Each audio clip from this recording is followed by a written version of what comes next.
ನಮಸ್ಕಾರ ಫ್ರೆಂಡ್, ಎಲ್ಲ ಹೇಗಿದ್ದೀರಿ? ಎಲ್ಲ ಚೆನ್ನಾಗಿದ್ದೀರಿ ಅಂತ ತಿಳ್ಕೊಂಡಿದ್ದೀನಿ ಫ್ರೆಂಡ್. ಬನ್ನಿ, ಇವತ್ತು ಒಂದು ಸೈಡ್ ಡಿಶ್ ಆಗಿ ನಾನು ಮೊಳಕೆ ಕಟ್ಟಿದ ಹೆಸರು ಕಾಳು ಮತ್ತು ಆಲೂಗಡ್ಡೆ ಯೂಸ್ ಮಾಡಿಕೊಂಡು ಗೊಜ್ಜಾದರೂ ಅಂದ್ಕೊಳ್ಳಿ, ಕರಿ ಆದರೂ ಅಂದ್ಕೊಳ್ಳಿ, ಮಾಡೋಣ ಬನ್ನಿ. ನಾನು ಅದನ್ನು ಮಾಡೋಕ್ಕೆ ನೋಡಿ, 1 ಸ್ಪೂನ್ ಧನಿಯಾ ಪುಡಿ, ಅರ್ಧ ಸ್ಪೂನು ಅರಿಶಿಣದ ಪುಡಿ, 1 ಸ್ಪೂನು ಖಾರದ ಪುಡಿ, ಜೀರಿಗೆ, ಹಾಗೆ ಗಸಗಸೆ ಮತ್ತು ಒಂದು 10 ಮೆಣಸುಕಾಳು ತೊಗೊಂಡಿದ್ದೀನಿ. ಮತ್ತು ಅದ್ರ ಜೊತೆಗೆ ಇನ್ನು 1-2 ಟೊಮೊಟೊ, ಒಂದು ದೊಡ್ಡ ಟೇಬಲ್ ಸ್ಪೂನ್ ತೆಂಗಿನ ತುರಿ, ಹಾಗೆ ಒಂದು ಅರ್ಧ ಈರುಳ್ಳಿ ಮತ್ತು ಕೊತ್ತಂಬರಿ ಸೊಪ್ಪು ಇಟ್ಕೊಂಡಿದ್ದೀನಿ. ಇಷ್ಟು ಮಸಾಲೆ ರುಬ್ಬಕ್ಕೆ. ಬನ್ನಿ, ಇವಾಗ ಕುಕ್ಕರ್ ಇಟ್ಬಿಟ್ಟು ಸ್ಟವ್ ಮೇಲೆ 2 ಸ್ಪೂನ್ ಎಣ್ಣೆ ಹಾಕೋಣ. ಕುಕ್ಕರ್ ಬಿಸಿಯಾಗಿದೆ. 2 ಸ್ಪೂನ್ ಎಣ್ಣೆ ಹಾಕಿ, ಎಣ್ಣೆ ಬಿಸಿ ಆದ ನಂತರ ಸಾಸಿವೆ ಹಾಕೋಣ. ಸಾಸಿವೆ ಹಾಕಿದ ನಂತರ ನೋಡಿ, ಈಗ ಸಾಸಿವೆ ಹಾಕ್ತಾಯಿದ್ದೀನಿ. ಸಾಸಿವೆ ಹಾಕಿದ ನಂತರ ನಾವು ಈರುಳ್ಳಿ ಹಾಕೋಣ.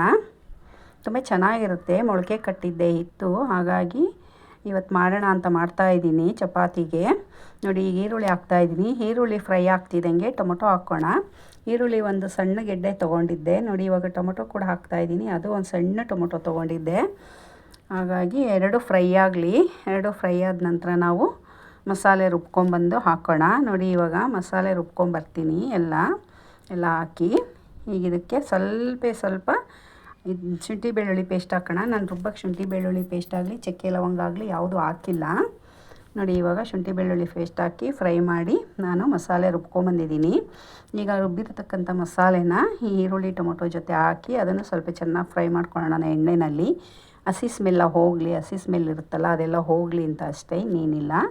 ಸ್ವಲ್ಪ ಚೆನ್ನಾಗಿ ಫ್ರೈ ಮಾಡಿಕೊಂಡು ಒಂದು ಸ್ವಲ್ಪ ಮಿಕ್ಸಿ ಜಾರನ್ನ ತೊಳೆದು ನೀರನ್ನ ಅದಕ್ಕೆ ಹಾಕಿ ಸ್ವಲ್ಪ ಚೆನ್ನಾಗಿ ಫ್ರೈ ಮಾಡಿದ ನಂತರ ನಾವೇನು ಆಲೂಗಡ್ಡೆ ಮತ್ತು ಇದನ್ನ ಇಟ್ಕೊಂಡಿದ್ವಲ್ಲ, ಮೊಳಕೆ ಕಾಳು, ಹೆಸರು ಕಾಳು, ಅದನ್ನು ಆಮೇಲೆ ಹಾಕೋಣ. ನೋಡಿ, ಇವಾಗ ಮಿಕ್ಸಿ ಜಾರ್ ತೊಳೆದಿದ್ದು ನೀರು ಹಾಕ್ತಾಯಿದ್ದೀನಿ.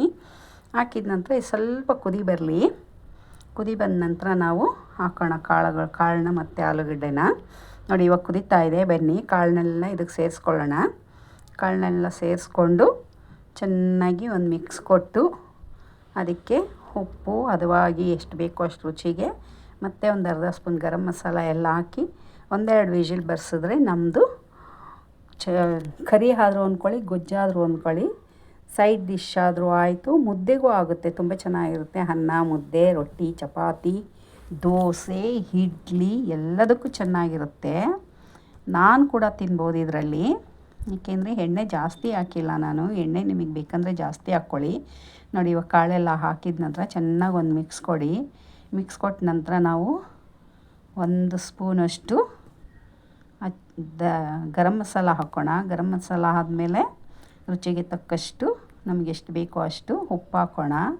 ಉಪ್ಪು ಹಾಕಿದ ನಂತರ ನಾವು ಎಷ್ಟು ನೀರು ಬೇಕು ನೋಡಿಕೊಂಡು, ನಿಮಗೆ ಇಷ್ಟೇ ಗಟ್ಟಿ ಆದರೆ ಇಷ್ಟೇ ಕುಕ್ಕರ್ 1 ವಿಜಿಲ್ ಬರೆಸಿ. ನೋಡಿ, ನಾನಿವಾಗ ಎಷ್ಟು ನೀರು ಬೇಕೋ ಅಷ್ಟು ನೀರು ಹಾಕಿದೆ. ನಾನು ಇನ್ನೂ ಒಂದು ಅರ್ಧ ಕಪ್ ನೀರು ಹಾಕಿದೆ. ಈಗ ರುಚಿಗೆ ತಕ್ಕಷ್ಟು ಉಪ್ಪು ಹಾಕ್ತೀನಿ.